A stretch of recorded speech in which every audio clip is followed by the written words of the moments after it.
sensibilisation, vous voyez, pour montrer que... Voilà, ici, demande les fondateurs, nous sommes des gens.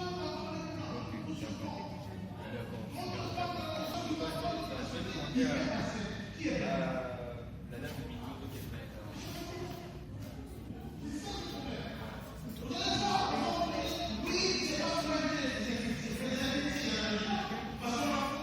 Pour les déplacer. Mais ceux qui sont à l'étranger, c'est la diaspora. En diaspora, opposé les déplacés. Et nous disons que tout Congolais, je pense que pour ceux qui sont dans la salle, la majorité sont des déplacés. Pourquoi je dis ça? Parce que sur ce territoire de Kinshasa, il n'y avait que les Matéké, n'est-ce pas? Beaucoup viennent d'ailleurs. Même si vous êtes à Kinshasa, vous n'êtes pas obligé de Kinshasa. Si je peux aller plus loin, vous êtes déplacés. Mais il y a une partie de ceux qui sont restés à Kinshasa, mais ils sont d'origine, ils sont à l'étranger. C'est la diaspora, simplement. Comme ça, vous avez une idée de la diaspora. Parce qu'on a une idée très conçue de la diaspora. Aujourd'hui, c'est comme s'ils sont des étrangers qui viennent sur un territoire. Non, le territoire ici, c'est un territoire, quand nous plaidons pour la diaspora dans ce sens, c'est parce que cette diaspora, qui pour X, Y raison s'est retrouvée à l'étranger, certains membres de cette diaspora ont dû acquérir des nationalités de ce territoire-là. Après, pour dire ce que je vais de paraphraser pour comprendre. Alors, certains Congolais qui sont retrouvés à l'extérieur ont dû acquérir une nationalité étrangère parce qu'il y en avait qui, c'était pour des raisons d'emploi, des raisons de facilité. Je vais prendre l'exemple pour quelqu'un qui devait, à l'époque, un homme d'affaires congolais que je connais personnellement, qui devait se rendre en Angleterre, mais on lui a refusé un visa par les Anglais parce qu'il était simplement résident. Alors que s'il avait la nationalité belge, ça lui permettait d'aller circuler librement sur le territoire de l'Europe. Donc, c'est bon pour des questions de facilité, les gens ont dû acquérir. Mais est-ce que ces gens ont cessé d'être des Congolais? Non. Et c'est ça notre plaidoyer. Pour la plupart, et vous avez la preuve aujourd'hui, qui sont venus au Congo, on aurait dû prendre un autre pays. Mais pourquoi venir au Congo? Parce que c'est notre terre natale. Parce que le Congo, c'est le point d'attache. Et je peux vous dire, vous garantir que beaucoup même des Congolais de la diaspora sont plus Congolais que les Congolais. Vous comprenez? Et ces 10 millions, pour la plupart, se retrouvent en Afrique. Vous savez, les idées préconçues, la diaspora, c'est pas seulement en Occident. La diaspora, c'est en Afrique. Il y a des gens parmi nous qui sont venus de l'Afrique du Sud. Je ne sais pas s'ils sont encore là. Voilà, ils viennent de l'Afrique du Sud. Il y en avait qui viennent de la Namibie. Il y en avait qui viennent de la Côte d'Ivoire. Mais en Angola, ici, vous avez 1 million de Congolais de l'étranger. Et c'est important de le savoir. Alors, pour revenir à notre plaidoyer, nous disons ceci. Qu'une personne qui est née congolaise, une personne qui a des origines congolaises par ses ascendants, cette personne ne peut pas perdre sa nationalité. C'est ça même notre plaidoyer. Qui est contraire à l'article 10 actuel de la Constitution, qui dit que la nationalité congolaise est exclusive. Et elle ne peut être détenue concurremment avec aucune autre. Et on dit plus loin, la nationalité congolaise est soit d'origine, soit d'acquisition individuelle. Et vous allez voir même l'application de cet article 10. Je ne sais pas, quand les constituants étaient en train d'écrire ici, ils étaient en train de rêver. J'aimerais bien débattre avec les constituants parce que je suis juriste et j'ai eu le temps de décortiquer cet article qui a été fait pour des intérêts particuliers. Vous savez que les intérêts que les gens sont en train de combattre la nationalité pour les Congolais de l'étranger, en fait, c'est qu'ils veulent combattre se retrouvent dans cette constitution, l'article 10. Je vais vous expliquer.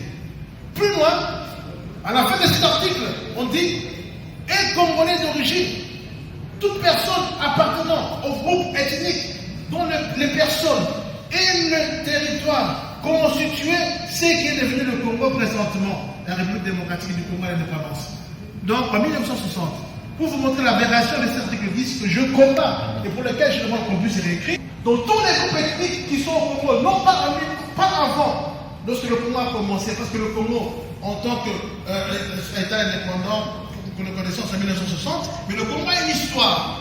Si vous lisez, vous comprenez l'histoire, en 1984, il y a la conférence de Berlin, 1985, le Congo voir. Au niveau de la République du Congo et quelles sont les actions gouvernementales pour arriver à minimiser les risques liés à la pollution. Donc nous avons montré que le gouvernement congolais a déjà fourni pas mal d'efforts pour mettre en place des textes légaux qui régulent un peu les domaines miniers et aussi les domaines des hydrocarbures, parce que pour les hydrocarbures, il y a eu des décrets de 2015, mais pour les mines, vous avez les codes miniers de 2002, et puis on a révisité et puis confirmé en 2018, qui met en place des structures pour protéger la population et aussi pour protéger l'environnement. Donc c'était ça un peu l'objectif de mon exposé, mais nous avons aussi montré les dangers qu'il y a dans l'exploitation minière, par exemple les données du site Kivu qu'on a présenté avec l'utilisation du mercure pour l'exploitation de l'or, et nous avons aussi quelques données inquiétantes pour la situation qui se passe au niveau de la province du Kakatanga. Donc nous avons des concentrations beaucoup plus élevées qui dépassent les seuils de l'OMS avec les éléments traces métalliques qu'on appelait jadis les métaux lourds. Donc nous avons donné aussi quelques pistes de solutions pour, à long terme, à court et à long terme, pour pallier à ces fléaux environnementaux.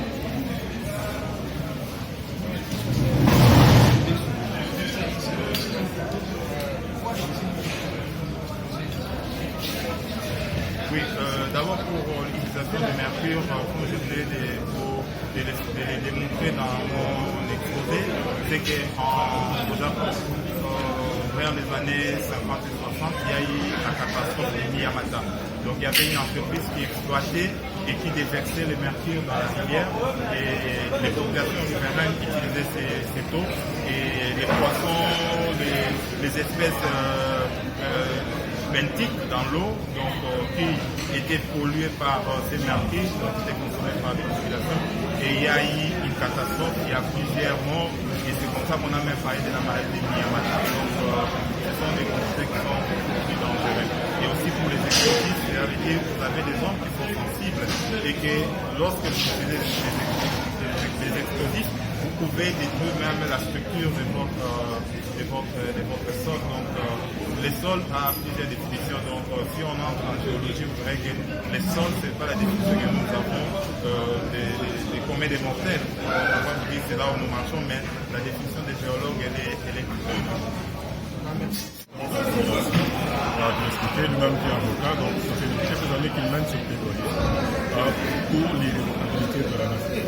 C'est simplement essayer de dépassionner ce débat, pas ou bien pas de doigt avec un doigt accusateur, pas accuser nos gouvernants, les parlementaires aujourd'hui d'avoir un agenda caché, mais simplement de dire que oui, nous comprenons qu'il peut y avoir des plaintes, venir de la population et surtout de la population tout le long de notre carrière. Il y a des choses avec certains pays. Comment comprendre ces craintes-là, mais ce qu'on veut démontrer simplement, c'est que en fait, ces craintes-là n'ont pas lieu d'être. Et de comprendre qu'on doit aller de l'avant, nous avons ce potentiel-là de faire de la diaspora.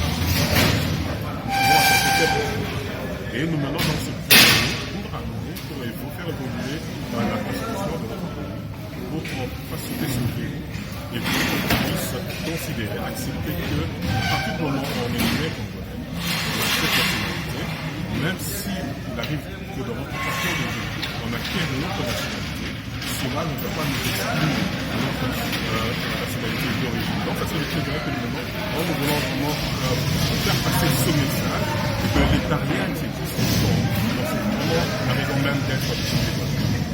Alors quand vous avez entendu M. Tsani, nous, on ne peut pas trop entrer dans ce débat parce que, vous savez, aujourd'hui, par exemple, moi je suis en Belgique, nous avons des fonctions, que ce soit sur le plan local, sur le plan même, vous savez, la démocratie fédérale, mais au niveau fédéral, on a une local, issu de la